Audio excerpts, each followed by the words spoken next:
On this episode, my mum had a baby, but it wasn't easy. And boy, our house is filling up. My friend had a baby, now he don't sleep no more. Waves crash in his eyes, tides on the nursery floor. Oh, my friend had a baby. Okay, let's start this again. It's like the first time we actually prepared because it's finally like the whole point of this podcast has happened and now we're I funny. know. I'm like weirdly nervous about this. Like, I'm actually like for the first time. Usually, I'm like, yeah, cool, dicks, no fuck, worries. yeah, awesome, vaginas, yeah. Yeah, funny words. All right. Deep breaths. Okay. We can do this. We can do this. We can talk about We it. can do because this. This is all This we've been is talking horrible. about. We had a baby. Yeah, what? We had a baby. My days. I know. I didn't see this coming. This is a real M. Night moment for me. It's a real plot What twist. a twist!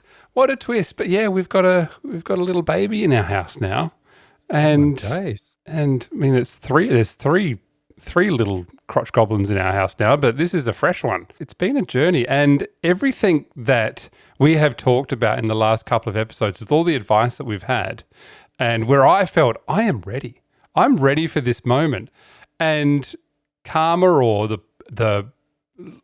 I don't know, Captain Planet, whoever is in control of how the world works, was like just rug pulled it straight from underneath it. It's like, oh, you're prepared for deep breathing and hypnobirthing and the process of a vaginal birth. Well, guess what, motherfucker? That is not happening today. And all Jumps out with the long trombone. and even to the point of, all right, we've got a date in mind. That's going to happen then. Baby's coming then. Nope. Not even that went to plan. Wrong. Would you like to know the story about the birth of our child? You know, I want to, and you know how annoying it is doing this podcast. And I'm like, what's going on? And it's like, I'll fill you in. We need the content. And I'm like, just tell me, like, put it in the chat. And you're like, no, I'm going to save it. I'm like, fuck, all right, yeah, fine. That That's was great. actually- And then my wife's like, what's going on with Alex and his partner's baby? And I'm like, I don't know. Like, I find out usually when you find out. Well, because I distinctly remember sending you a message during the day and going, boy, have I got a story to tell you. And and I thought when I messaged you that, I was safe. I thought I messaged you going, man, I've had a doozy of a day, but let's, I'm going to have some stuff to tell you. Turns out that was about halfway through the day that I had. Oh, my days. And I That think- is, come on, just out with it. Give me the play-by-play. Okay, let's give you the play-by-play. The play-by-play of the birth of our child. And I will reveal, I'm going to try and give away, I will give away the sex of our baby and I'll give away the name at the very end of this story. I want to build up some tension here. It would have been, I'm just going to go with days here because I can't build out time frames in my head just by 3 days ago because I actually don't know how many days ago it was now. Would you like me to tell you? Because it was on my birthday. I can tell you how many days ago it was. I can tell you how many days I've been angry since then. So can't I have one thing that you don't ruin? I think out of all of this, the greatest thing about this is that our child was born on your birthday. And I was like, I was so excited. And I'm just going to interject because this is my one chance to one up your baby. Is everyone was telling me, they're like, it's your last birthday before there's a baby in the house. Really enjoy it. Really embrace it. Make it all about you. Nope. Alex had to make it all about him. So not only is my day like now completely swamped with my wife going, what's going on with Alex? What's happening with Alex? I'm like, it's still my birthday. It's still my birthday here as well. Are we still going out for dinner? Is that still happening? So last Wednesday, and in podcast land, just imagine that as last Wednesday, we went in for our final check knowing that we were about a week away from things happening. So we went in, we knew that baby had turned breech by this point. So baby's head had been down the entire time, locked and loaded, plugged up, ready to go, right? And then my wife on the weekend before felt a massive movement in her stomach and she went, whoa, what was that? And sure enough, we had a checkup and baby had turned breech. So breech where head is up instead of down, like your lovely baby is at the moment, I know, ready to go, locked and loaded. And that's sort of the way that things work because head comes out first, happy days, blah, blah, blah. Baby was in what was called an oblique breech. So basically laying across the stomach. So there was nothing plugging the cervix to stop. If waters were to break, this was a big emergency situation. What they did was we were laying down in the clinic, and our obstetrician performed what's called an external cephalic version. I think I've said that right. And you think, what the hell is that? That's basically... It's exactly what I was thinking. Yeah. I was like, of course you're going to do one of those. That makes complete sense. Our obstetrician and another obstetrician who got involved as well, they basically, from the outside, grab the baby through mum's tummy and try and twist it inside of her to try and get the head down.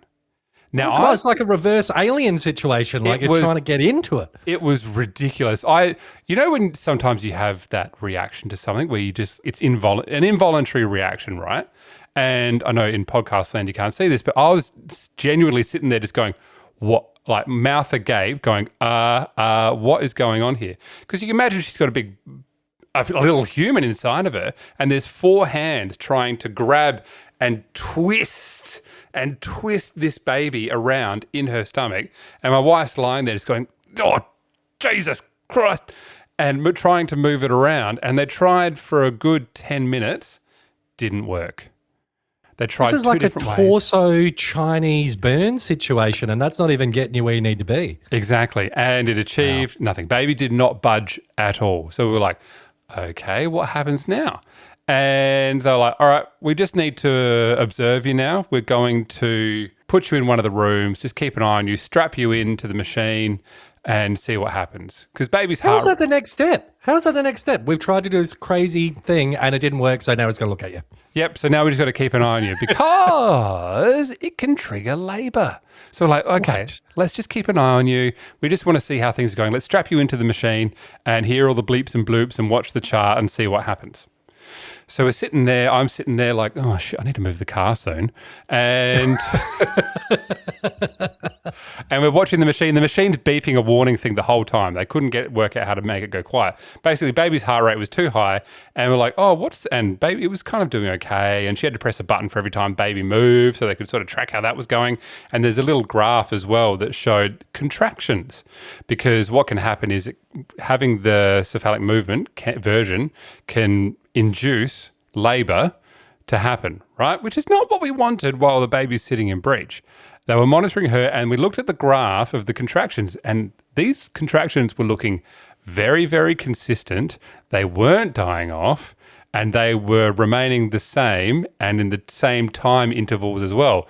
And I've gone, that looks like kind of like it might be labour. And the obstetrician was like, okay, this isn't exactly what we were expecting, but here's what we'll do. We'll wait to see if there's a hospital bed across the road, because the clinic was attached to a hospital. We're going to put you in one of the birthing suites and we're going to monitor you there, I don't know, just in case your waters break or something like that, because we don't want to send you home. If the waters break and baby's in this position, an arm could come out, umbilical cord can come out, and we are in dire That doesn't emergency. sound like a great situation. Right? I'm So not like, going to lie. Yeah. we're not going to send you home. I'm like, shit, guys, I really need to move the car. So we... Which one of the obstetricians did you say that to? Did they both give you an equal level, like ridiculous death glare when you did that? Might have been one of the midwives at this point. I'm like, all right, you guys shuffle her up to emergency. I'm going to go move the car. I think I'm in a 3-hour spot and I'm pretty sure we're coming up close. My wife got sent up to a birthing suite just for safety. At this point, we're thinking this is just for safety. They're just keeping an eye on her because they can give drugs to relax the uterus, just to tell her to, hey, chill out. You don't actually need to be doing this right now. So relax. It's fine. We need to cook this bubs for a little bit longer. My wife said to me, hey, we know the kids are at the grandparents. We could probably, and I said, well, by the sounds of things, we can probably have the kids back with us tonight. We don't need to have them stay at the grandparents tonight, but I'll go home. I'll pack all the things just in case. Who knows? So I get home, I pack a few bags because my wife might have to stay overnight. We don't know. I went home, packed bags because we thought, baby's a week away. We don't need the emergency bag. Have you got yours at the front door now? It's packed. It's somewhere. Okay, well that's a good start, right?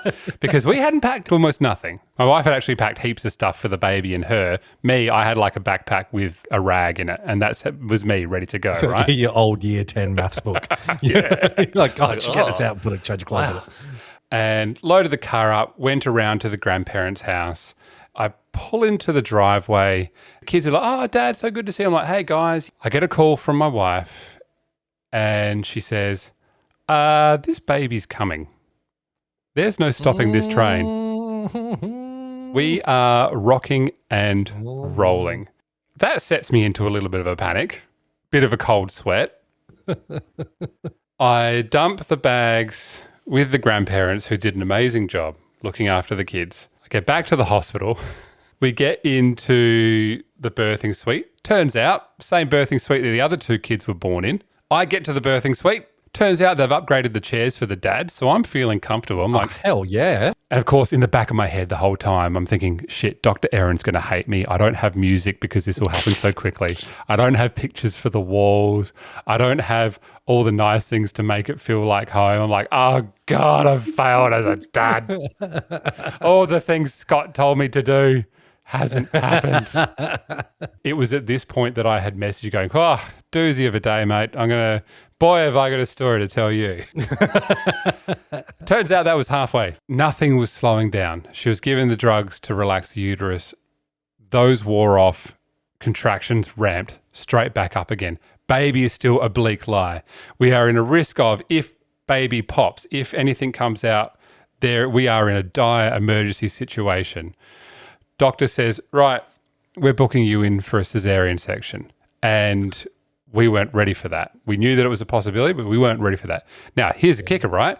Our original obstetrician, who has delivered our other two babies, has had to fly to Brisbane for 18 hours. Oh, no. The one that was like, yep, we're all good to go.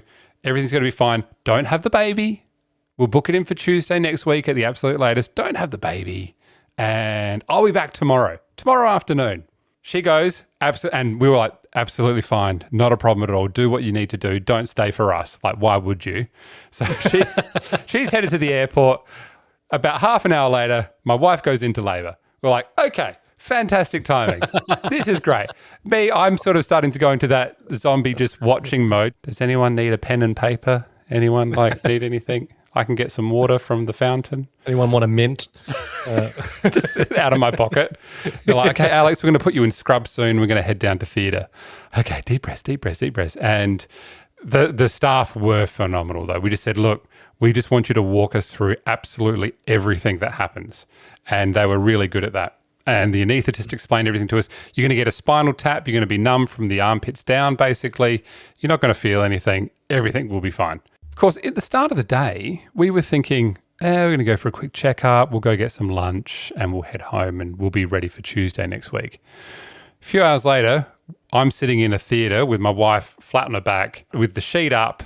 We've got about a dozen people in the room and they're like, yeah, in about 10 minutes, you're going to have a baby. Okay, well, this is not what I was expecting, but that's okay. We'll be fine. We had two obstetricians in the womb trying to get our baby out. It was so twisted and the umbilical cord was okay, but in such a wrong position that they were 4 hands in there. My wife was saying she could feel it up under her ribs, trying to get the head to come around, to grab the hips, to pull baby out. When they cut my wife open, an arm popped out. They were like, this is interesting. We're just going to put that back. That's not meant to be there. That shouldn't be the first thing that pops out. They put the arm back in. Arm pops out again. What? Baby, could you just put that thing back in there, please? A little bit of meconium's come out as well. So baby's done their first poo in the womb too. So that's a bit of a mild emergency situation as well if they happen to aspirate, which is what happened with our first baby. Anyway, 4 hands in her stomach, They were like, is the uterus a funny shape? What's going on? No, uterus felt fine. They finally got a hold of a leg. They pulled the leg out. They were able to get the butt out, lifted baby out. Holy shit. We'd like to introduce you to your little girl. Oh, it's a girl. And straight over to the table to get basically resuscitated because she was limp. We're like, what's going on? And basically, What? That's enough. That's enough trauma. they were like, okay, what's going on? And she was just basically so stunned from being ripped out. I mean, I would be too, right? So stunned from all of that she wasn't really moving, wasn't really breathing on her own. But after a couple of minutes, she got going. You remember a couple of weeks ago I talked about APGAR score? 0 being Yep. 10 being, hey, you're in great shape. Yep. Found out her first APGAR score was 2. Oh. And then it went to 3, and then it went to 7. So we never really heard a cry from her until a couple of days later because she was struggling to breathe so much. But she got there.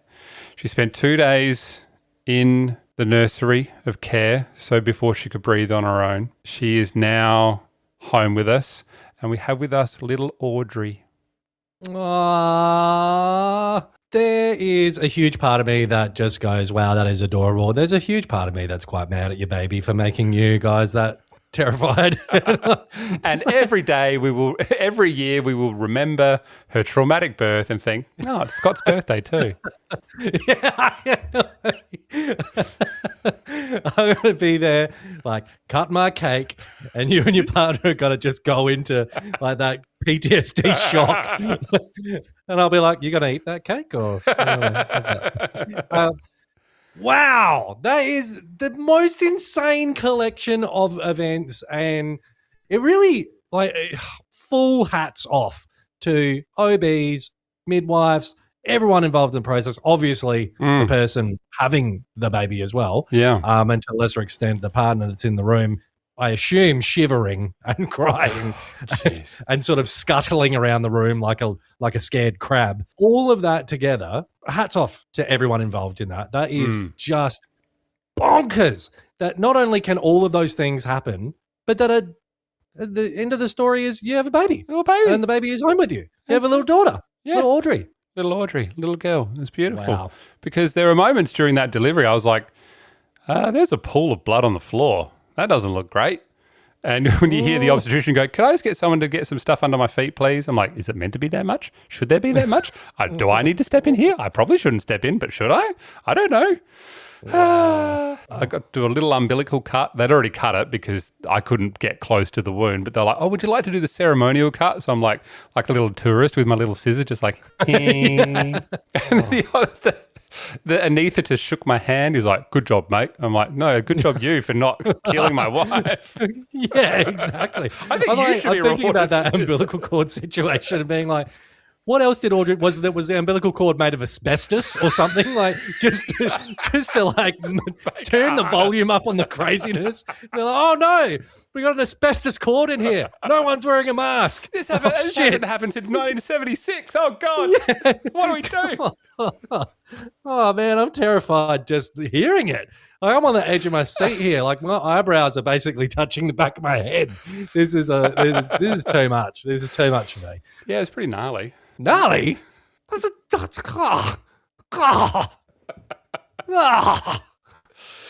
your plan for that, Dr. Aaron?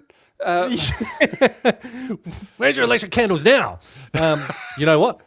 It might not have happened if you bought those candles. Oh, God damn it. And that's on you. So true. Mr. Well, Alex.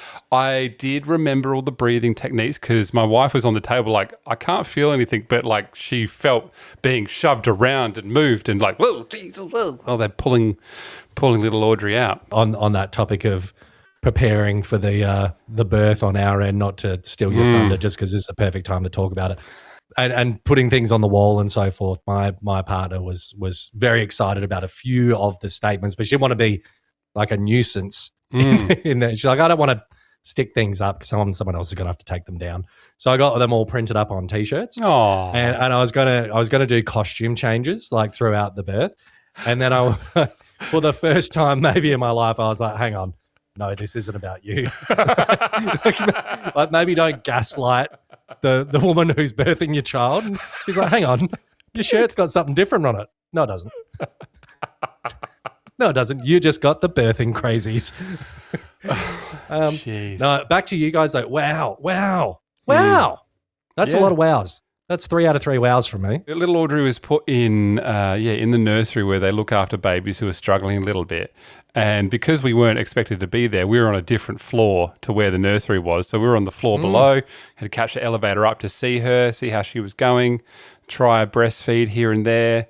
Of course, my wife cannot walk because she's just had her guts split open. You know, that has its own little challenges, little mental challenges when you've been through that. You're like, I'd like to see my baby, and they're not right there. And then a couple of days later. That was going to be my big question to you just there. Sorry to cut you off, but like to go through all of that intense, traumatic, scary shit, people are running around, slipping around on blood, like, you know, like a Benny Hill, but everyone's covered in blood. Like, what's that feeling? They take, they resus the baby. The scores go from a 2 to a 7. They go, okay, thank God. Audrey's rock and roll. We're good to go. And then they're like, right, Sawyer, we're taking your baby. Like that must have been like, was there like I don't know, like I can feel like an invisible cord myself with my, if I was in there like, oh God, I'm like being pulled towards wanting to protect this miracle child. Audrey was out. They started stitching my wife back up and like, okay, we're going to take Audrey up to the nursery now to get monitoring. Come with us so we can put her in the nursery. Okay, cool. All right. So I went up with the pediatrician because the pediatrician had been on call and had been told that it was going to be a difficult birth. Turns out the 2 obstetricians told us one of the most difficult births they've had. I'm like, can we just have something normal? Just nothing go bad or nothing go wrong. But fortunately, we were surrounded by professionals who absolutely knew what they were doing and absolutely nailed it. So we went up to nursery, wasn't able to hold her yet. Like, weren't able to have that newborn skin to skin cuddle, right? None of that happened for us. Got to weigh her, found out what her weight was, and then she had to be wrapped up pretty quickly and put in one of the cribs because she can't breathe without assisted oxygen. So they put them in a crib which has oxygen pumped into it so they can get better saturation levels. And I can either just sit here and just watch, knowing that I'm probably getting in the way of the midwives who are just trying to do that. So your wife's still in theatre. Do you want to head back down just to support her? I'm like, yep, so let's head back down to theatre. Okay, I'm going to leave the baby here. I'm going to head back down to theatre now. Go back in, hairnet back on.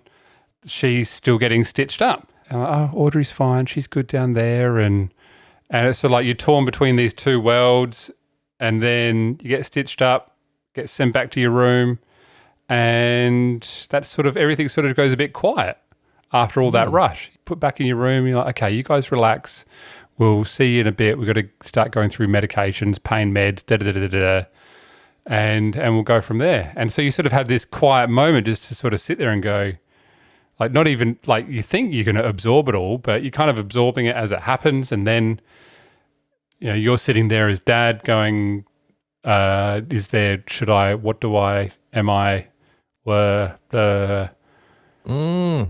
hope I don't have a parking fine. I was going to say, I was just waiting for that moment where you look out the window and then you're like, now I've really got to move my car. Just staring out as the rain comes down over the glass. Like, hang on, did I turn the water off at home? I knew that was going to come up. And I was waiting for it. And speed dial your neighbour and be like, look, it's go time. It's on you, buddy. Get that water turned off. And that was it. And everything sort of just stopped. So for about 24 hours, Audrey was in nursery care. There were a few cuddles, a few attempts at breastfeeding, but the midwives who were there overnight and just did a fantastic job keeping her warm, keeping her happy. And we started the process of extracting milk from my wife, which is good fun. First with little squeezes and getting plenty of milk coming out, and then jumped on the pump and started extracting milk. And then Audrey came back into the room with us, just a little trooper, just hanging out, just chilling. Wow. Nice. She's at the moment, she's pretty quiet, just sitting there, just chilling. Of course, then I've got the back of my head as well, like, Christ, the house is so freaking filthy. The kids are still being looked after by the grandparents, and I'm stressing about, overworking the grandparents with needing the help. I'm like, no, they volunteered to do this. I don't need to feel bad. They said that they would do it. And then I think it was a couple of days later, we were able to have the kids in while Audrey was still in nursery care. So they weren't able to really like hold her, but they were able to sort of touch her. And I could see just my daughter, who'd been talking about it for so long, she was staring at her new little sister, just had this face of almost about to burst into tears with either or this stress release of finally seeing the thing that's been in mummy's tummy for the last 9 months, and joy and happiness and probably a little bit of sadness. I don't know. And my son was like, oh, cool, baby Audrey. Nice. A bit of a juxtaposition of emotions. And then, then we spent 5 days in hospital hanging out, feeding, watch a bit of telly, lay on my little fold-out couch. How's your wife going now? Like post Caesar, how's the movement? How's the function? Can she sort of safely and comfortably transition from sitting to standing? And how's getting out of bed and all that kind of stuff? Well, the physio did come by and give us all the tips of what we should be doing and how to get in and out of bed properly. There's no heavy lifting for the next 6 weeks other than the baby. She is in, I think it's fair to say, she's in a lot of pain. It sucks. On regular pain meds just to make things a bit easier, and I am all over the place, lifting things, moving things, carrying things, washing things, trying to do my best to make sure that she's not sore. And, we were sent home with all the right drugs and all the right things, and she was getting daily injections of stuff to make sure that she didn't get deep vein thrombosis because she's, basically bedridden. I'm like, you guys are getting poked and prodded. People talk about, so just basic C-section, da-da-da-da. But there's weeks and weeks and weeks of recovery on this thing. And I know she's not the first to go through it, but it sucks. I think it's fair to say. It's hardcore. Like, Caesars are, like, proper metal. Like, they are so extreme. And I don't really know. Well, if I do know, apologies to anyone who listens that knows me IRL, who has had a Caesar, but reading about it and going, holy shit, this isn't just like unzipping a onesie and going, right, baby comes out. It's like, no, they're fucking wrecking shit to get into that baby. And like, you are just meat in the way. Like, there's like 7 layers of stuff that they're cutting through that they have to then stitch back up. Here's the kicker, right? Turns out, when we found out from the obstetricians afterwards, that they were having a little quiet conversation to each other during the operation going, we might have to put in a vertical cut to get Audrey out. As in, from the cesarean section, right up the middle, over the belly button, up to the street, up to the ribs to get her out, because she was being so complicated with trying to get her out. I don't even know how you're talking about this. This is all bonkers. This is National Geographic shit, right? It was. It's funny. I don't think I ever panicked at any point because I felt like we were in good hands the entire time. And I think if this was baby number 1, I probably would have been a little bit more panicked about things. But because I've been in this situation a couple of times before, I was like, it's okay. Everyone knows what they're doing. My main concern is that both my wife and my baby are okay, and the best people are looking after them to make sure that they're safe. And that's what happened. And I was able to give some breathing techniques while she was being cut open and feeling winded from everything being pushed around. We came home. The grandparents have met little Audrey. We're back into the swing of things. Even today was first full day home.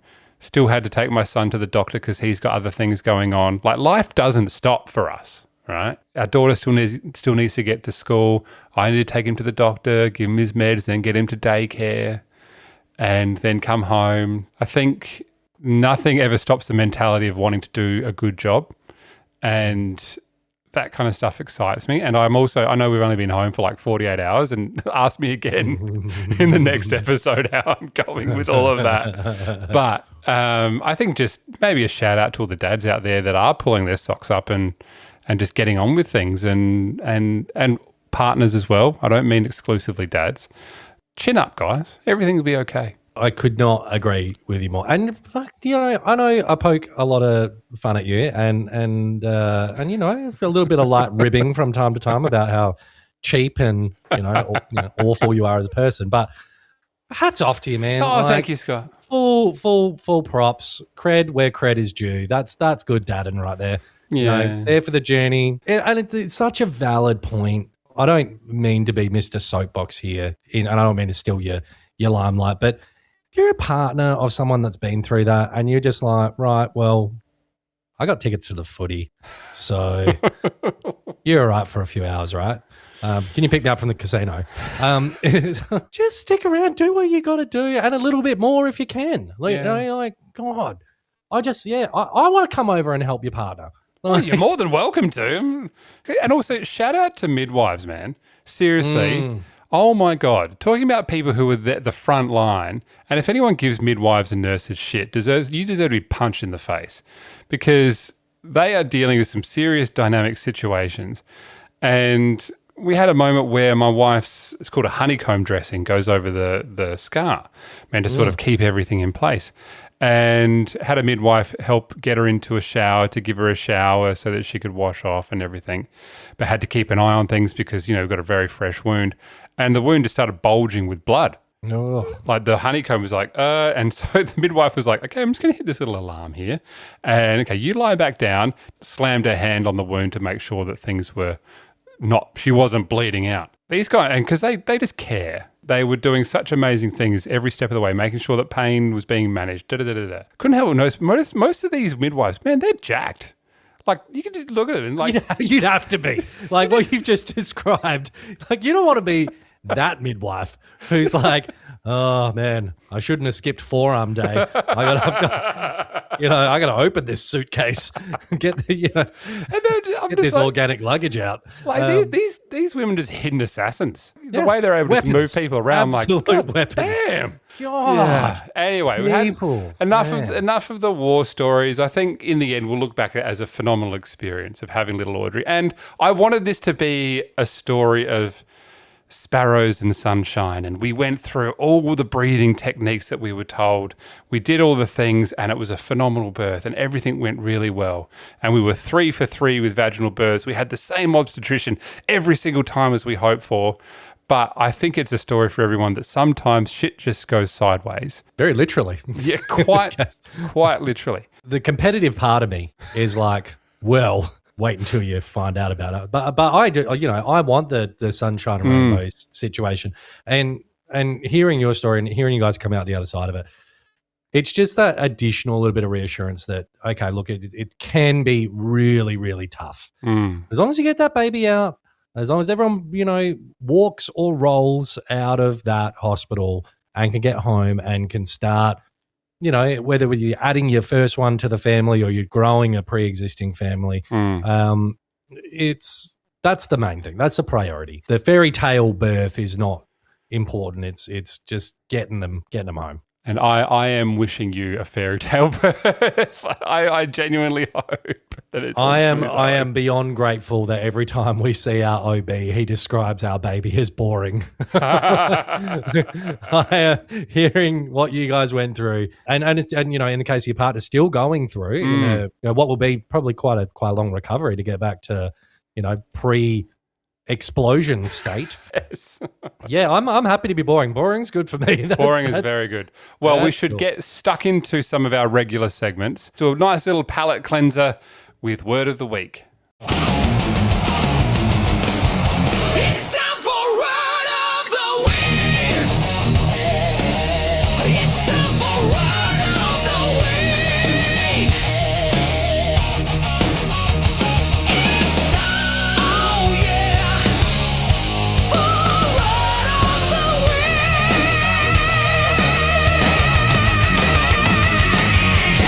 Scott, what is your Word of the Week this week? My word of the week is Lokia. Lokia? Lokia. Have you ever heard of a Lokia before? No, it sounds like a Marvel character. What I'm about to tell you, you may be confused for like a 3-piece girl band from the 90s because there are actually 3 kinds of Lokias. Okay. There's the Rubra, the Serosa, Oh. and the Alba. Oh. And this is something for all of the experiences of the birth itself. A Lokia is the normal vaginal discharge containing blood, mucus, and uterine tissue that occurs for 4 to 6 weeks after childbirth. So, rubra, appropriately named rubra, is dark red, lasts for 3 to 4 days. The flow will be heavy. You will see some clots, but luckily no bigger than a small plum. Oh, thank goodness. If they're larger than that, get some medical advice. The serosa goes for 4 to 10 days. It's pinkish brown, pastel, if you will. A pastel lochia, the serosa. It's slightly lighter flow. It's part of the placental wound. And it's still healing, so the blood will still be released. And then the gorgeous alba, the whitish yellow, which is mostly made up of white blood cells leaving the body after they helped heal the uterus following birth. It's a threefer. You'd think just have just human evolution, just let them have the baby and not fuck around with all this stuff afterwards. They're like, oh, there's so much of this, we've got a name for it. It's like, we're not just one name. just one it's name. got 3 names. It evolves from like a dark, clotty horror show to a creamy white. This is the shittest Pokemon I've ever heard of. So this week's word of the week was Lokia. McGreedy boy, you get 3 kids. I get 3 word of the weeks. Well, after the break, I have a big question for you for How to Dad. Bring it on. Oh, my friend had a baby. Life flipped like a coin. Oh, my friend had a baby. Chaos joined the joy.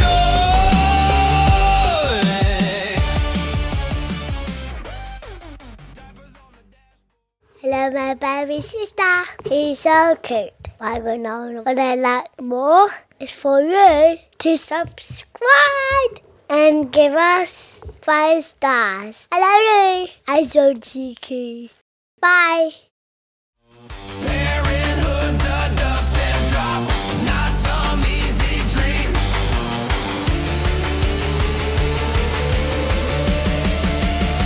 Oh, my friend had a baby. Life lived like Welcome back to the My Friend Had a Baby podcast. Just a quick reminder for listeners, Scott, what is the email that people can ask us questions? If you want to send a question through amongst all of the other people sending questions through that we are clearly just actively avoiding and Oh, ignoring. yeah, just almost too many. Oh, God. I just can't keep up with it. I just mass delete. It is hello@myfriendhadababy.com.au. So if you've got any questions, any suggestions, any guest ideas, do you want to be a guest? Please send them Well, through. how's about the fact that we got an actual email account? It's not just like my friend had a baby at hotmail.com. Like, you know, like it's the real deal. It's a real email.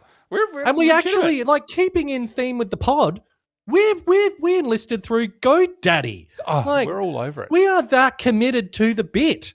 Yeah. And yet, here we are. It's a ghost town in there. So anyway, let's jump into How to Dad.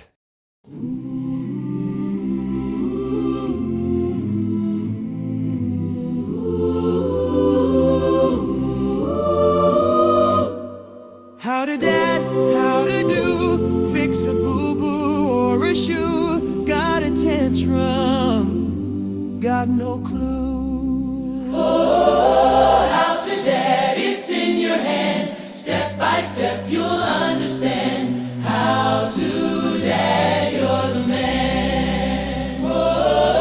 Diaper mountain, laundry sky, sleepless nights, but still you try. Hero cape, not just your tie. Just your tie. How to dad, it's in your hand. Step by step, you'll understand. How to dad, you're the man. I thought it'd be a good idea this week to play a softer version, Scott.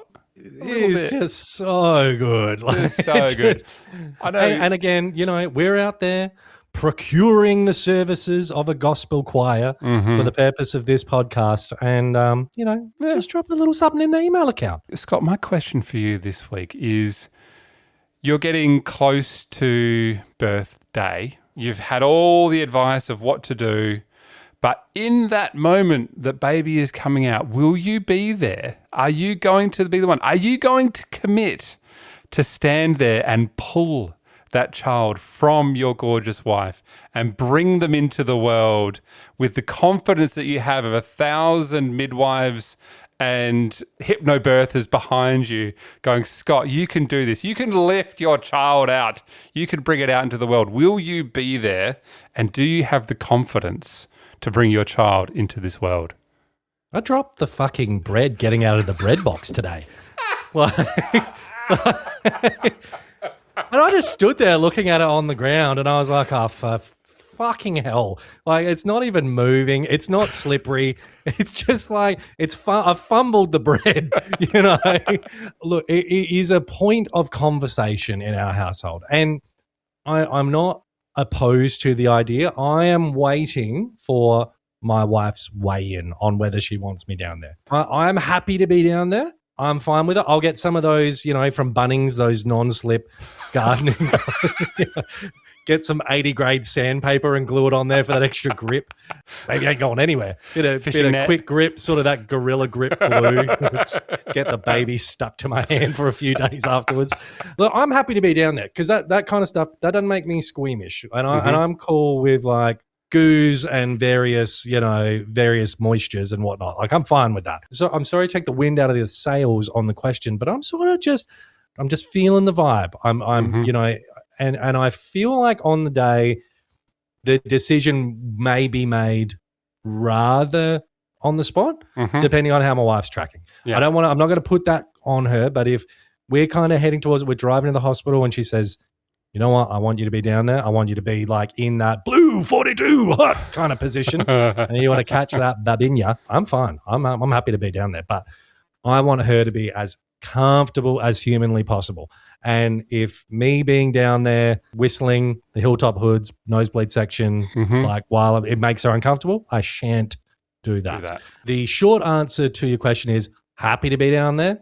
The longer, more complex answer is I'm going to sort of read the room a little bit as we lead into it. Well, that's very sweet. That's basically what I did for the first two. It was like, should I be that was going to be my immediate question. The obstetrician actually said to us, like, oh, would you like to, this is for our first, would you like to help catch? And we're about 2 minutes away at this point. Oh, we actually haven't had this conversation, my wife and I. I was like, what do you think, love? And she's like, oh, yep, just whatever. I'm like, all right, cool. I'll head down there. No worries. Did you talk in that 1920s radio voice at the time? What do you think, honey? All right. Would you look at that? It's the top of the head. She was even offered at one point when my first daughter, oh my gosh, my first daughter. First daughter? Like the Two head, daughters? I know. The head was sort of halfway out. The obstetrician offered to my wife, was like, oh, would you like to touch the head? Would you like to touch the head now as it's sort of halfway out just to feel her as she comes through? And my wife was like, no, thank you. I'm okay, thanks. I'm going to focus up on here. I'm like, I didn't even realize that was an option. Like, Alex, would you like to touch? I'm like, I'm just good. Just send it through. Send through the check and I'll catch on the way out. That's fine. Yeah.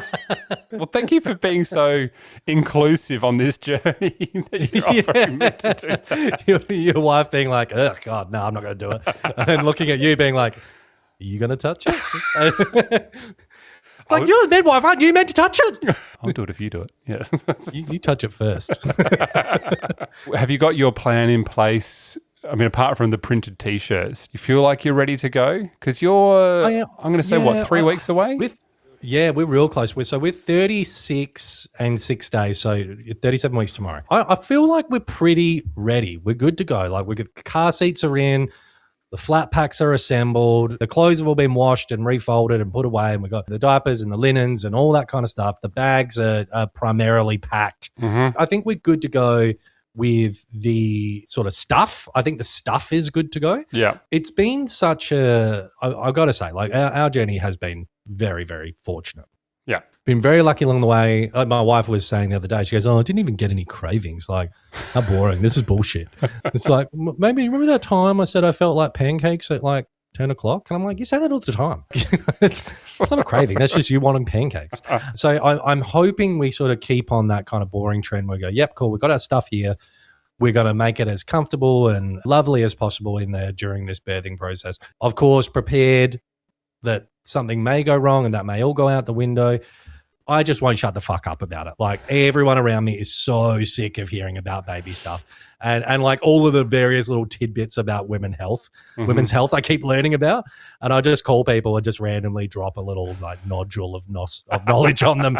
And they're like, why don't I like subscribe to some fun facts, like, thing with you now where you just call up and you're just like, well, have you ever heard about a milk duct spasm?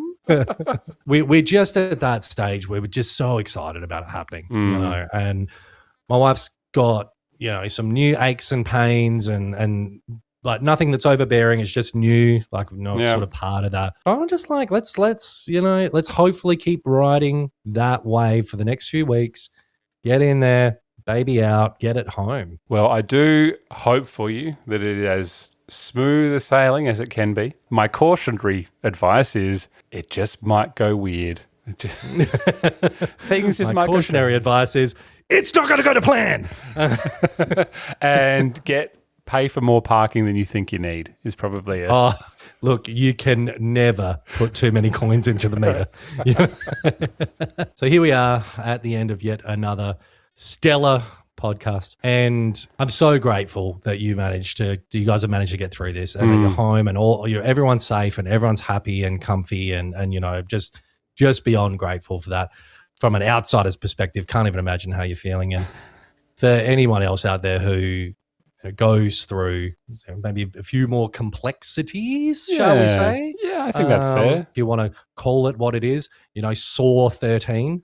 There's so much Is that are we up to number 13 yet? I don't even know, but I was like, there's blood dripping through the things over here. I just was waiting for that part of the story where the midwife came up with a hacksaw with your wife and was like, right, now you have to cut your leg off. If you want to get out of here, get to your baby, you've got to cut both your legs off. We're grateful for everyone that's joined us on this journey so far as well. To think we're 12 episodes in. I think back to when we were just little innocent podcasters with our 12 weeks along the journey kind of stage of our lives, and we're giggling away and having a good old time. And here we are. Got so much time on our hands. We've got months. We're months away, and it's happened. Yeah. It's happened. Exactly. And I'm really happy to be able to, have this time capsule of this time in both of our lives. And a little message for Audrey. When she's old enough to subscribe and, give us 5 stars. Subtle reminder. And tell all their friends and family to listen to the podcast. Little message from your Uncle Scotty. I haven't forgotten that you took my birthday. I will never forgive, never forget. You and Mumbrella, same bucket. Scumbrella, more like it. On that note, yes, it has. This has probably been one of the more for an episode of us not having a guest, which is usually just absolute tomfoolery, is actually, I guess, been a bit more serious because this was a pretty serious situation that we were in, that we were not expecting to have happen. And we've had fantastic advice from guests over the last couple of months about what we can do to prepare and other people's experiences. And I think it's just a reminder that you can be as prepared as you want. And I think it's doing all that preparation helps you be prepared when things don't go the way you expect. So you can have that confidence that things are going to be really good. Thank you everyone for listening. I'm glad that we finally got to the point where we're able to share an episode where there's a little baby. Yeah, and officially I get to say, he's going to say it. He's going to say the name of the show. My friend had a baby. Yeah, I can actually say that. It's that point of the show, like that corny part of the movie where someone says the name of the movie. And they're like, oh no, here comes all those Transformers. Wait a minute, that's why they called it the show. Oh, okay, they transform. I'm so tired. I need to go to bed. Yeah, go to bed. Go and kiss your daughter. Be grateful you guys are home safe. Very happy for you guys. Congratulations to Alex and co. Fury about birthdays aside. Very glad you're here with us, Audrey. And for all you tired parents out there, just remember, car in the street, baby in the hospital. He did it! Yay! Was that okay, or was that a shit one? Much shit at this? No, that's fine. Oh, look, it was shit. It's okay. It's fine. You can have it back next week. That's fine. Baby, chaos, join the joy.